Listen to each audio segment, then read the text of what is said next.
我叫张健，来自湖北宜昌，水电之都三峡大坝的故乡。我是6月15号从成都开始出发，今天7月8号、7月9号到的拉萨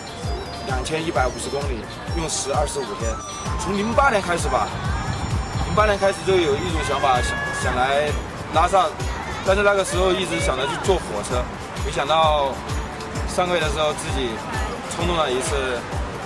买了单车，直接就干过来了。印象最深刻的事情就是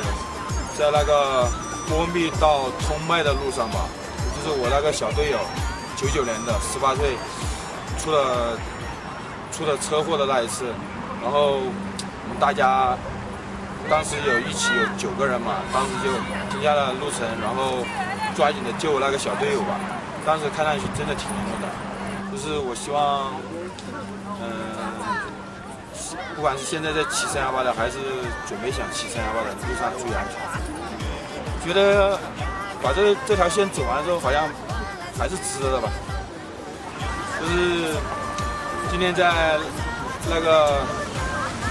我也不知道这是什么江，那个江对面的时候，看到布达拉宫的那一刻，真的哭了。